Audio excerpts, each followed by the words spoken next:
आपल्या सगळ्यांचे ऊर्जास्थान स्वर्गीय शंकररावजी कोल्हे साहेब यांना देखील या निमित्ताने मी नतमस्तक होतो, अभिवादन करतो। खरं तर ज्यांची आपण सगळेजण बऱ्याच वेळची या ठिकाणी वाट पाहत होतो असे आपल्या सगळ्यांचे नेते 2024 मध्ये भाजपचा ऐतिहासिक विजय ज्यांच्या प्रदेशाध्यक्ष पदाच्या कारकिर्दीमध्ये झाला आणि एक इतिहास या महाराष्ट्रामध्ये घडला। 132 आमदार आजपर्यंतच्या इतिहासामध्ये सर्वात जास्त आमदार ज्यांच्या नेतृत्वाखाली खरं तर निवडून आले असे कर्तव्यदक्ष शिस्तप्रिय नेते, पक्ष संघटनेसाठी आपल्याला कायमच ताकद देणारे, महसूल मंत्री सर्वसामान्यांना डोळ्यासमोर घेऊन निर्णय घेणारे आपल्या सगळ्यांचे मार्गदर्शक नामदार श्री बावनकुळे साहेबांना आपण वर हात करून टाळ्या वाजून आपण त्यांचं या निमित्ताने स्वागत करूया। आपल्या मनातले प्रश्न सोडवण्याकरता या ठिकाणी साहेब आलेले आहे। खरं तर साहेब आपल्या या कोपरगाव नगरीमध्ये स्वागत आहे। 1.5 महिन्यापूर्वी देशाचे गृहमंत्री, राज्याचे मुख्यमंत्री, दोन्ही उपमुख्यमंत्री ज्या कार्यक्रमाला आले होते, सीएनजी प्रकल्प हा भारतातील एकमेव सहकारी तत्वावरील पहिला प्रकल्प होता। त्या कार्यक्रमाला देखील आपल्याला निमंत्रित केलं होतं, परंतु काही कारणास्तव आपल्याला येता आलं नाही। परंतु त्याची भर आपण आज येऊन या कोपरगावकरांच्या समोर आल्याबद्दल मी पुनश्च एकदा आपल्या खरं स्वागत करतो। त्याचप्रमाणे व्यासपीठावरील सर्व मान्यवरांचं मी या निमित्ताने स्वागत करतो। उशीर फार झालेला आहे, अधिकचा वेळ न घेता खरं तर ज्या निवडणुकीसाठी आपण सर्वजण या ठिकाणी उपस्थित झालेलो आहोत, ही कोपरगाव नगरपालिकेची निवडणूक आहे। आज जर बघितलं तर 9 वर्षांनी या निवडणुकीला आपण सामोरे जातो आहोत। परंतु या 9 वर्षाचा जर लेखाजोखा आपण केला, 9 वर्षभरापूर्वी खाली आपली मेजॉरिटी आली, त्यावेळेस देखील आदरणीय देवाभाऊ याच ठिकाणी येऊन आपल्याला विश्वास देऊन गेले होते की मी तुमचे सगळे प्रलंबित प्रश्न त्या ठिकाणी सोडल। परंतु आपल्याकडून त्यावेळेस खाली मेजॉरिटी आली, वरचा नेता किंवा नगराध्यक्ष पद मात्र आपल्या त्या ठिकाणी आपल्या विचारांचं आलं नाही आणि त्याचे काय परिणाम झाले आपण सर्वजणांनी त्या 5 वर्षाच्या कारकिर्दीमध्ये बघितलं। परंतु साहेब मी आपल्याला सांगू इच्छितो की गेल्या 4 वर्षामध्ये कुठल्याही नगरपालिकेमध्ये नगरपालिका, नगराध्यक्ष, नगरसेवक अस्तित्वात नव्हते। त्याऐवजी या ठिकाणचे लोकप्रतिनिधी तो सगळा कारभार त्या ठिकाणी बघत होते। परंतु 4 वर्षाचा जर लेखाजोखा आपण सगळ्यांनी नागरिक म्हणून घेतला तर आपल्या लक्षात येईल की त्या ठिकाणी संपूर्ण भ्रष्टाचाराने ही बरवडलेली नगरपालिकेचा कारभार झालेला आहे। आज जर बघितलं तर आपल्या शहरामध्ये 72 किलोमीटरचे रस्ते आहेत। 72 किलोमीटरच्या रस्त्यांवर 4 वर्षामध्ये 75 कोटी रुपये त्या ठिकाणी खर्च झालेले आहेत। आपल्या गटारांनी त्या ठिकाणी रस्ते आणि पेवर ब्लॉक आपण जर विचार केला, एका किलोमीटरला जवळपास 1 कोटी रुपये त्या ठिकाणी खर्च झालेला आहे। परंतु आज या रस्त्यांची किती दयनीय अवस्था आहे हे वेगळं सांगण्याची मला आवश्यकता नाही। प्रत्येक ठिकाणी आपण बघितलं भ्रष्टाचाराचा त्या ठिकाणी इतका वास येतो। आज जर बघितलं तर 80 mm पेवर ब्लॉक जरी आपण बसवले तरी बाजारामध्ये गेलो तर 6,500 ते 7,000 रुपयांनी त्या ठिकाणी पेवर ब्लॉक बसवले जातात आणि आपल्या नगरपालिकेचे मात्र जवळपास 11,500 ते 12,000 रुपयाचे बिल त्या ठिकाणी प्रशासकीय कारकिर्दीमध्ये काढण्यात आले। एवढंच नव्हे तर मृत जनावर त्या ठिकाणी विल्हेवाट लावण्याची जी काही नगरपालिकेमध्ये एक मुभा आहे त्याच्या अंतर्गत 4 वर्षामध्ये जवळपास 4-5 हजार मृत जनावर त्या ठिकाणी विल्हेवाट नुसते कागदावर दाखवले आणि त्याचे देखील लाखोची बिल या ठिकाणी नगरपालिकेने काढलेले आहे। हे फक्त भाषण देण्यापुरती या ठिकाणी उभा नाहीये, ही सगळी माहिती खऱ्या अर्थाने माहितीच्या अधिकारामध्ये त्या ठिकाणी आपल्याला मिळालेली आहे। आज जर आपण बघितलं तर मोठ्या प्रमाणात 125 कोटी रुपये खर्च झाले म्हणतात आणि 5 नंबरचं तळ केलं। परंतु आजही गेल्या 10 महिन्यामध्ये जे माहितीच्या अधिकारात माहिती मिळाली, साहेब खेदानी सांगावं वाटतं 300 दिवस होऊन गेले, फक्त 63 दिवस या शहराला पाणी या ठिकाणी आलेलं आहे।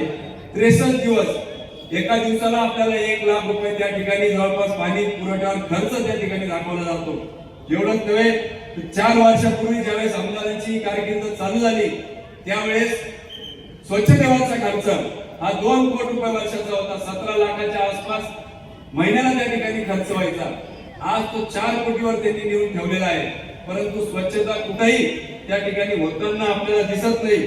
याचा जरी हिशोब केला दिवसाला लाख रुपये आपले खर्च होत आहे. काल परवा फिल्ट्रेशन प्लांटला मी भेट दिली. त्या ठिकाणी आम्हाला आश्चर्याचा धक्का बसला. त्या फिल्ट्रेशन प्लांट मध्ये सर्व मृत जनावर त्या ठिकाणी पडलेले होते, मासे होते, मृत बगळा होता. अतिशय घाणीचं साम्राज्य त्या फिल्ट्रेशन प्लांट मध्ये होतं.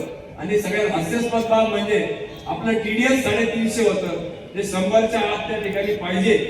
आज जर बघितलं तर किडनीचे विकार, स्किनचे विकार, केसांचे विकार, त्यामुळे आपल्या नागरिकांमध्ये मोठ्या प्रमाणात त्या ठिकाणी वाढ झालेली आहे.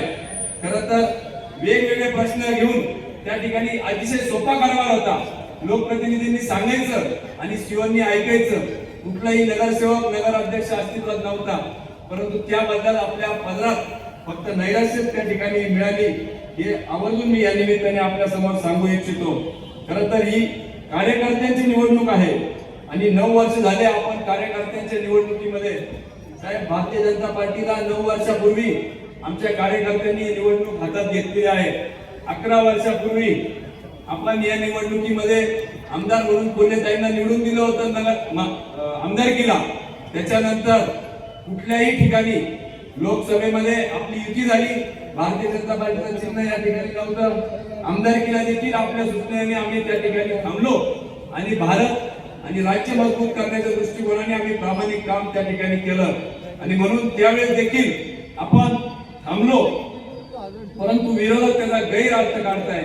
आणि म्हणून आमच्या कार्यकर्त्यांनी शहर असू, ग्रामीण असू, ही निवडणूक आता हाती घेतलेली आहे. खरं तर 11 वर्षापूर्वी आमच्या कार्यकर्त्यांवर भारतीय जनता पार्टीचा गुलाब आपल्या अंगावर पडला, बरोबर आहे का नाही? त्याच्यानंतर मात्र नगरपालिका आली, त्यांच्याकडे गेली, जिल्हा परिषद, पंचायत समिती, आमदारकी, दुसरी आमदारकी, सातत्याने 11 वर्ष त्यांच्याकडे हे सगळे सत्ता केंद्र केंद्रीकृत झालेले आहे. याचा खऱ्या अर्थाने सत्तेचं समतोल साधायचं असेल तर आपल्याला भारतीय जनता पार्टीचं कमळ फुलवण्याची अतिशय आवश्यकता या निमित्ताने या ठिकाणी झालेली आहे. अनेकदा विरोधक आपण ऐकतो 4000 कोटी खर्च केला, 4000 कोटी खर्च केला.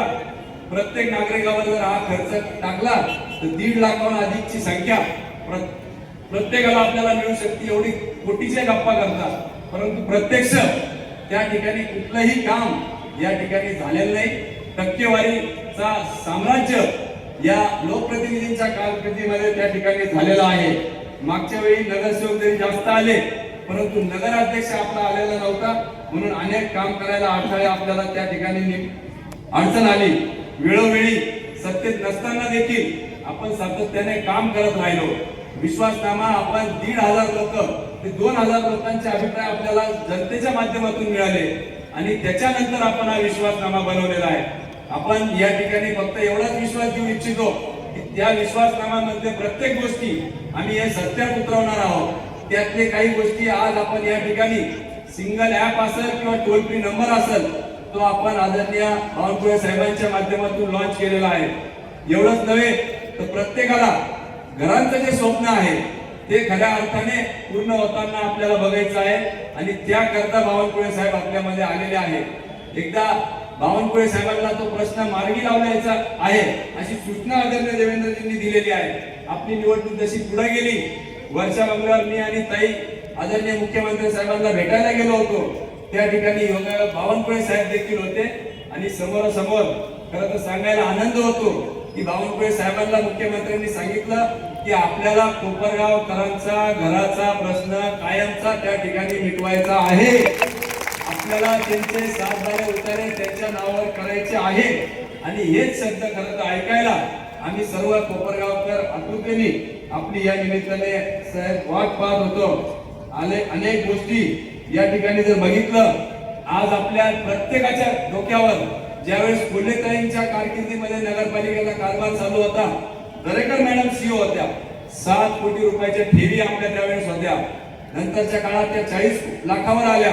परंतु आज जर बघितलं तर 6.5 कोटीवरून अधिकचा पैसा आपली देणेदारी आहे. इरिगेशनची आपली पाणीपट्टी थकलेली आहे. आमच्या युवकांना रोजगार त्या ठिकाणी अजून मिळत नाहीये. खरं तर नगरपालिकेचा जरी हा साहेब विषय नसला तरी सातत्याने समृद्धी महामार्ग गेल्यावर या ठिकाणी स्मार्ट सिटी आली होती. ताईंच्या कालखंडामध्ये आजही मी नागरिकांना विनंती कराल की आपण युट्यूबवर जा, सर्च करा. याच विद्यमान लोकप्रतिनिधींनी त्यावेळेस विरोध केला आणि ती हक्काची आपली स्मार्ट सिटी 5000 एकरावर शिर्डी आणि कोपरगावच्या मध्ये येणार होती.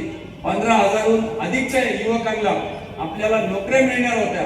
त्याचबरोबर इतरही लोकांना सेंट्रिंग काम असेल, फळ विक्रेते असेल, टॅक्सीवाले असतील, रिक्षावाले असतील, सगळ्यांना जे काही हातावरचे पोट भरतात त्या सगळ्यांना त्या ठिकाणी काम मिळालं असतं. परंतु फक्त स्वतःचा राजकीय स्वार्थापोटी त्या ठिकाणी आमदारांनी मोठ्या प्रमाणात विरोध केला, निदर्शनं केले. एवढंच नव्हे तर हायकोर्टात गेले आणि आपली इथे स्मार्ट सिटी घालून शेजारच्या तालुक्यामध्ये गेली. परंतु मागच्या वेळेस आदरणीय देवेंद्रजी साहेब फडणवीस साहेबांना आपण विनंती केली की स्मार्ट सिटी सुद्धा लवकरच त्या ठिकाणी ते मार्गी लावणार आहे असा शब्द आपल्याला त्यांनी दिलेला आहे. त्यानंतर आपण संजीवनी युवा प्रतिष्ठानच्या माध्यमातून आमचे युवा सेवक या ठिकाणी उपस्थित आहेत. हजारोंच्या सह्या घेऊन आम्ही साहेब निवेदन दिलं होतं आणि त्याची पूर्तता देखील आदरणीय देवेंद्रजींनी केली. महसूल विभागाची ती जागा होती आणि आज शिर्डी कोपरगाव या दोन्ही मध्ये 250 एकराचं क्षेत्रफळ महामंडळाचं मार्गी लावून त्या ठिकाणी MIDC झालेली आहे. आमची एवढी विनंती आहे साहेब की ते MIDC ला शिर्डी कोपरगाव MIDC म्हणून त्या ठिकाणी संबोधित केलं गेलं पाहिजे, जेणेकरून आमच्याही कोपरगावच्या युवकांना त्या ठिकाणी रोजगार मिळेल आणि आमचाही हक्क अबाधित राहील. मी देखील या ठिकाणी कोपरगाव औद्योगिक वसाहतीचा चेअरमन म्हणून कामकाज करतो साहेब. आपल्याकडे त्याची विनंती, त्याची फाईल आपल्याकडे आहे.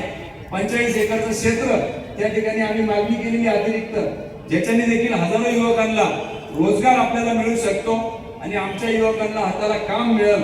असे अनेक प्रश्न खरं तर या ठिकाणी मला आपल्या समोर मांडायचे आहे. परंतु विश्वासनाम्याच्या माध्यमातून, कॉर्नर सभेच्या माध्यमातून योग्य वेळी आपल्या समोर ते मांडलेले आहे. खरं तर आमचे ग्रामीण भागातला एक प्रश्न आहे साहेब, तिथंही अतिक्रमणाचे घरकुल नियमन करायचे, तो देखील आपण आपल्या स्तरावर जर मिटवला तर निश्चितपणे त्याचा फायदा कोपरगाव तालुक्यातील जनतेला होईल. त्याचप्रमाणे पश्चिमेचं पाणी पूर्वेकडं हा ऐतिहासिक प्रकल्प देवेंद्रजींनी हाती घातलेला आहे. परंतु त्याला जर गती मिळाली तर आमच्या या कोपरगावच्या बाजारपेठेत देखील त्या ठिकाणी आम्हाला चांगलं काम होईल. ट्रक टर्मिनलची आत्ताच आम्ही आपल्याकडे माहिती घेतलेली आहे. शासकीय जागेवरील घर नियमन करणं, नगर परिषदेच्या हद्दीतील खरं तर 20 झोपडपट्टी असून हनुमाननगर असेल, आमचे हनुमाननगरचे लोक आहे का हातवरती करा, हनुमाननगर असेल, दत्तनगर असेल, महादेवनगर असेल, 1 व 2 गोरबानगर असेल, गजानन नगर असेल, लिंबारा मैदान असेल, गांधीनगर असेल, LG विद्यालय गांधीनगरचं इंडोर गेम हॉल असेल, टिळक नगर असेल, संजय नगर, सुभाषनगर 1 व 2, लक्ष्मीनगर, साईनगर, येवला रोड, खडकी, जिजामाता उद्यान, दत्तपार्क, टाकळी नागा, हे सगळे परिसर आमचे उतारे साहेब नावावर झाले नाहीये. परत एकदा मी आमच्या महिला भगिनींना हात वरती करून आपण विनंती करूया की साहेब तेवढे उतारे आमच्या नावावर आज आपण या ठिकाणी आम्हाला आश्वासित करून जा, जेणेकरून आम्हाला आमचं स्वप्नपूर्ती त्या ठिकाणी होईल हीच अपेक्षा या निमित्ताने व्यक्त करतो. आणि माझं खरं तर जाता जाता विरोधकांनी खूप टीका केली, परंतु मला सूचना आली की आपण आज टीकात्मक भाषण करू नये. आपण विकासावर ही निवडणूक नेलेली आहे आणि म्हणून विकासच डोळ्यासमोर ठेवून आपण या निवडणुकीकडे बघतो आहे. वेगवेगळे उपक्रम, पाणी आलं नाही तर तुम्हाला बिल नाही. विश्वासनाम्यामध्ये आमच्या देवेंद्रजी फडणवीस साहेबांनी सांगितलेले जे जे विश्वास त्यांनी दिलेले आहे ते पूर्ण करण्याची जबाबदारी त्यांनी घेतलेली आहे. आमच्या महिला भगिनींनी विश्वासनामा वाचला का माहित नाही, त्यामध्ये आदरणीय ताईंच्या आग्रहास्तव आपण टाकलेला आहे की ज्या ज्या महिलांच्या नावाने घरकुल आहे, घर आहे, त्यांची 50% घरपट्टी आणि पाणीपट्टी माफ करण्याचा निर्णय आपण विश्वासनाम्यामध्ये घेतलेला आहे. महिला भगिनी गेल्यावर आपापल्या घरी सांगायचंय की लवकर पटापटा घर नावावर करा, म्हणजे आपल्याला 50% पाणीपट्टी आणि घरपट्टी माफ होईल. त्याचप्रमाणे नगरपालिकेच्या शाळेमध्ये ज्यांचे पाल्य त्या ठिकाणी शिकत आहेत त्यांचं देखील 20% घरपट्टी आणि पाणीपट्टी माफ करण्याचा निर्णय आपण या विश्वासनाम्यामध्ये घेतलेला आहे. अशा अनेक गोष्टी आपण या विश्वासनाम्यामध्ये घेतलेल्या आहेत. अधिकचा वेळ खरं तर मी घेणार नाही. आपल्याला ताईंना ऐकायचंय, साहेबांना ऐकायचंय, परंतु जे का आरोप रोज किंवा वेगवेगळ्या माध्यमातून होता आहे साहेब, खरं तर कुठली सत्तेतून आम्ही नसताना देखील अनेक प्रकारचे हल्ले वेगवेगळ्या माध्यमातून आमच्यावर होत आहे. सत्तेमध्ये जाऊ न देण्यासाठी अनेक शक्ती त्या ठिकाणी काम करत आहे. आदरणीय देशाचे गृहमंत्री अमित शाह साहेब आले, मुख्यमंत्री आले, उपमुख्यमंत्री आले आणि हे सगळा आमचा तो मोठा कार्यक्रम बघून अनेकांच्या वया खरं तर त्या ठिकाणी उंचावल्या आणि म्हणून तालुक्यातील अनेक हात पुढे सरसावलेले आहेत की कशा पद्धतीने आपल्याला या कमळ चिन्हाला सत्तेमध्ये जाऊ द्यायचं नाहीये. म्हणून आमची आपल्याला विनंती राहील की आपण आम्हाला आज सगळे आमचे आश्वासित करून आम्हाला त्या ठिकाणी जावं आणि विरोधकांना जाता जाता खरं तर एवढंच सांगतो कि तुम लाख कोशिश करो मुझे बदनाम करने की, तुम लाख कोशिश करो मुझे बदनाम करने की, मैं जब जब बिखरा हूँ दुगनी रफ्तार से निकला हूँ, मैं जब जब बिखरा हूँ दुगनी रफ्तार से बिखरा हूँ.